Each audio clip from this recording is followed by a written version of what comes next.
Hello everyone, and welcome back to World of Warships Blitz with Terry. I'm back from holidays, and well, I was kind of thinking while I was on holidays what I was going to do when I get back from holidays and what I was going to talk about. And then Wargaming released the update 2.3, and there was quite some changes about missions and shenanigans, but I'm pretty sure you figured that out by now. So I'm not going to talk about that. I was initially planning to talk about the patch a little bit before the actual thing I was going to record.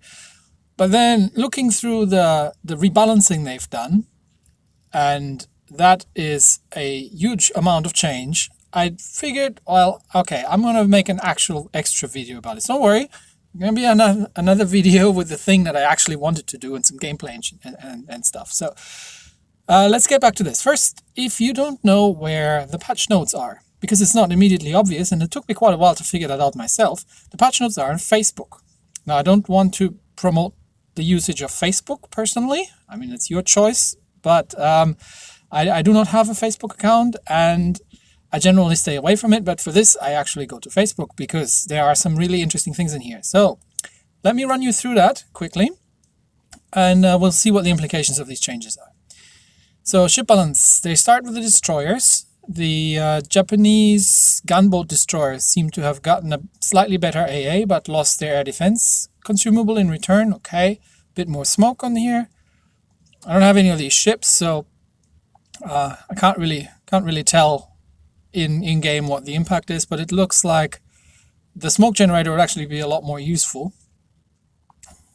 The Fletcher, the American Tier 9 destroyer, gets a better air defense again. So theme seems to be here a little bit on the destroyers being buffed in terms of AA.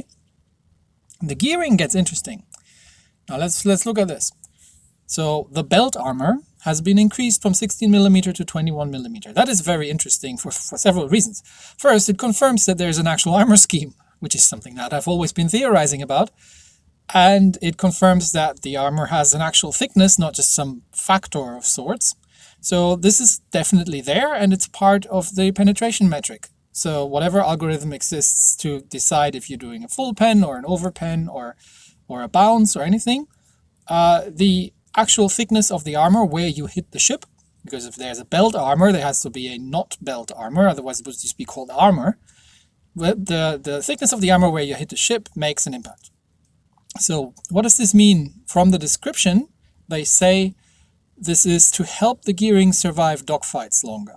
So I assume the buff of 5mm of armor prevents full pens from HE or full pens from armor piercing from other destroyer guns, so 130mm guns.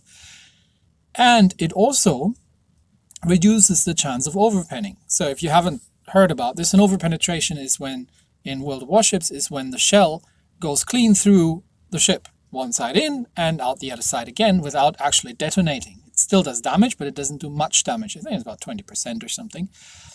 And the reason it does that is because there's not a sufficient amount of armor to trigger the fuse on the shell, because armor piercing shells have delayed fuses that need to go through a certain amount of steel before they actually blow up, which is what makes them armor piercing in the first place. So that means, in terms for the gearing, if you're either driving a gearing or you're facing a gearing in a tier 10 battle, you could try to shoot at it with armor piercing from larger calibers, so from 200 or maybe from 400mm guns, and maybe get a couple more actual penetrations rather than overpens. If you're in a destroyer facing the gearing, you're going to have a harder time with your guns actually dealing with that thing. So that's interesting. The gearing gets an extra smoke. That is quite big, in my opinion. It gets a quite slightly faster torpedo reload and a slightly better torpedo range. So gearing has been balanced in interesting ways. I don't have a gearing, so again, I can't really say much about it, but from first-hand experience. But that's certainly something to keep in mind if you are, not just if you're actually owning the ship, but also if you're facing the ship. So going on, the Soviet destroyer line, which is a very interesting line. The Podvoisky, the Gnevny, and the Tashkent, so 5, 6, and 8, have gotten their torpedo reload slightly buffed. The Minsk on tier 7 is interesting because I am struggling with the Minsk, with these short-range torpedoes, honestly. She's been buffed in terms of hit points a little bit. She also gets the torpedo reload buff, and she gets a bit better battery firing range. So they have realized that the Soviet destroyers are struggling with torpedo damage and have buffed the reload times on pretty much everything from tier 5 to tier 8. And going up, the Kiev gets her torpedo reload buffed as well, and so does the Kaba. So all the Soviet destroyers now have slightly faster torpedo reloads. That is good, because Soviet destroyers are a bit of a pain in the ass to play, in my opinion, especially above tier 6. So up to the Gnevny, I had lots of fun with them, but starting with the Minsk, I'm severely struggling. So I'll make a video about it. I promised several people that I will make a video about it. I just really have to figure out how to play the ship, because the way I'm playing her, I'm having an extremely mixed bag of results. One of the premium French destroyers that I don't have as well got some torpedo changes. The Leningrad. Now the Leningrad is basically the premium version of the Minsk, with the difference that instead of the Minsk's 4.5 kilometer range torpedoes, she gets 6 kilometer torps. So she doesn't get the reload buff. So in return, she gets some other buffs. So she gets a better engine accelerator, a bit more range, and a bit more maneuverability, and a bit more hit points. So I can't remember what the torpedo reload is on the Leningrad, but that's a ship I do have, so I'm going to do a video of her versus the Minsk at some point. Now, battleships, and here it gets interesting. Battleships. Japanese tier 7, the Isa. It's a premium battleships, I think. I think that's the thing that's half battleship and half carrier, but I'm not 100% sure. She gets better AA and better main battery reload, because I think she only has 6 main guns, because the rear half is a carrier and the front half is a battleship. So that makes sense. And, Japanese tier 4, don't really care about that too much. Izumo. She gets better torpedo damage reduction, which makes sense. We'll get to that later. She gets basically the dispersion module for free, and she gets an increased shell penetration, which is interesting. The Northgal gets fire and flooding resistance increased up to 22.5%. And this is something we're going to see in the coming, because the Alabama gets up to 25%, which is the tier 8 premium. The Iowa gets it increased to 30%. That is a buff by half, basically. So it was from 20 to 30. The Monty as well on tier 10. So what does that mean? That means American battleships are probably much harder to set on fire. And this has actual implications in the game, and we're going to see that in a minute. The German battleships get their citadel protection up. So Scharny gets 15%. The Gneisenau gets buffed quite a bit. So she gets her main battery reload increased, because she only has 6 guns. And the Gneisenau was always a bit tricky to play. Better better citadel protection, and she gets a bit more maneuverable, which is also necessary, because you're in the Gneisenau, you're very fast, you need to steer that ship. I've got a video about her if you want to know more. Bismarck and Tirpitz get citadel protection up from 12 to 17%. Now I'm wondering, what does it mean, citadel protection? How does that fall into the algorithm? I'm assuming it's another factor to decide if you made a citadel hit. So this is going to be determined by your caliber, by the armor, by the distance. It's because they lose penetration over distance, so there's going to be a factor, either linear or logarithmic, we don't really know, but there's going to be a factor that changes the penetration value. And then there's going to be some form of defensive factor, so that's going to be applied, and reduces the chance of the thing actually hitting you in the citadel. The Freddy on tier 9 gets her time to full speed decreased. And this is something I've noted in I think in my Bismarck video, that the tier 9 and 10 German battleships took a long time to get up to speed. They're very quick, but it takes them half the game to get up to speed. So that's been buffed significantly by 5 seconds almost down. she gets a significant citadel, a significant damage reduction. And damage reduction is a direct impact. So this gets applied, right? Let's say your shell, your armor-piercing shell, does a full pen for 1,000 damage. Then the 1,000 damage of alpha. And then the percentage here gets reduced. So with this update on the Freddy, if you would do 1,000 points alpha damage on a full pen, and you do a full pen, you only do about 800 in a cookie. The same with the Citadel protection here, 5% up, which is 1/3 up from 15 to 20. These are massive changes in rebalancing. It's quite a big list here. And the Curry on tier 10 does the same thing. It's get faster up to speed, a little bit more maneuverable. Well, if you can talk about maneuverability there. But look at that, damage reduction, 21 to 24, and Citadel 15 to 25% up. It's going to be extremely hard to Citadel these things, which makes me think that either they haven't really implemented the Turtleback armor scheme correctly, or it doesn't really make much or maybe it doesn't make much impact because the angles don't work in Warships Blitz.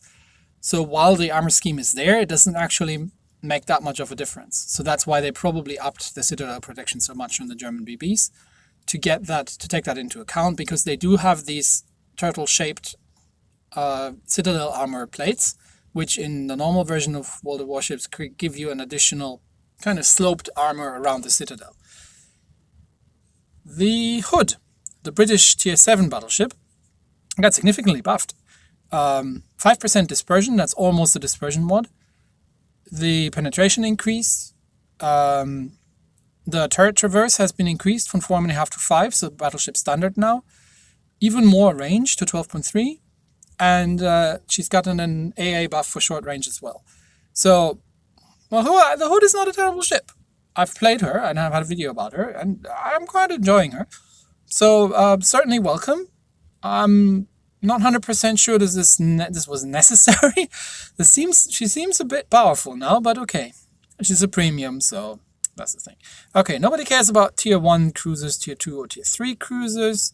Kuma here. Japanese tier 9, the Ibuki. She gets her AA buffed again. AA buffs. We've seen that in the destroyers already. And her belt armor got increased. So again, I can't tell you exactly what that means, but from experience, Japanese destroyers have been very easy to Citadel at mid-range with 200mm armor piercing. So if I was sailing into Des Moines, facing an Ibuki at like 6 or 7 kilometers, first I'd be dodging her torpedoes, but then also I'd be switching to the armor piercing if she gives me broadside and try to get a Citadel in. This might, given that for Citadels I'm aiming belt or below, this might not necessarily be that easy anymore. So remains to be seen if Citadels on Japanese cruisers at these higher tiers are still that easy. The Zao, the tier 10, got an A buff as well, but they didn't say anything about the belt armor, so I don't know what the value is here. The American cruisers, they get the same things happening to them as the battleships. So the Wichita gets 20%, the Baltimore gets 25%, and the Des Moines gets 25%. From 15, right? It's almost doubled. My goodness. UK cruises, nothing really interesting here. Emerald, bit firing buff. The Soviet cruisers basically get the same change as the Soviet destroyers. They get the torpedo reload improvements up to tier 8. The Rune gets a range buff, which is probably welcome. The Hindi gets a bit more health and gets a range buff. And the Graf Spee gets a bit of buffs, which I think, I haven't played her again. It's one of the ships that I don't actually have, but from what I've heard, that was quite necessary. So she gets a faster reload. She gets a bit better damage reduction and torpedo reduction. Aircraft carriers seem to be changes. I'm not a CV player, but carriers seems to be mostly changed around the capacity and things, and a couple of values like stuff. This one's also interesting. Smoke generators. the cooldown has been reduced, and quite significantly, I must say. So from 120 to 105 or 190 seconds for the Smoke Gen 2. So you get together with the Mistweaver skill, you get your smoke again, you smoke back again much quicker than previously. So what does this all mean? For the battleships. So let me start with that because I think that's the most significant change. For the battleships, it kind of means that the big three, the Yama, the Monty, and the Kurfürst, kind of have their specializations now. The Yama has a very good torpedo damage reduction. The Monty has an extremely good fire and flooding resistance, and the Kurfürst has a massive damage reduction and citadel protection. So this has implications if you're in a very specialized ship like the American cruiser line. So if you're in a Baltimore, in a Des Moines, and you don't have torpedoes, the only way you can deal with American battleships is by setting them on fire.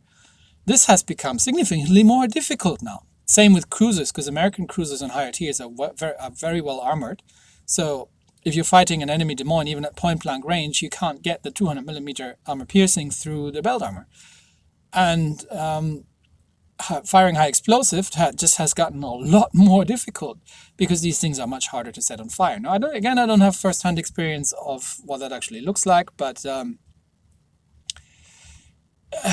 this is an interesting thing to keep in mind. So keep in mind, if you're playing an HE spammer, so a Soviet light cruiser, something like the York at tier 7, or any of the American cruisers, if you probably want to target non-American targets with trying to set on fire, because the American ones are going to be much harder to be set on fire. Similar, if you're playing battleship and you're using high caliber shells, the American and the Japanese, especially the Japanese ships, are going to be much easier to damage than the German ships. So firing high caliber armor piercing at German battleships at high tiers is going to give you probably a lot less chance now of actually getting citadels in. And if you're firing torpedoes, American or German ships are good targets. The Japanese ones not so much, because they have a relatively strong torpedo defense. So that's really, I think, the main change in this, and it remains to be seen how impactful this actually is in gameplay. There were also changes around matchmaking and such, but I have no idea what the actual in-game impact is. I haven't really felt much of a difference so far. So these were the 2.3 patch notes. So things to keep in mind. Soviet destroyers reload torpedoes faster, and American stuff is hard to set on fire. That's it in a nutshell, really. All right, now on to the main event in the next video.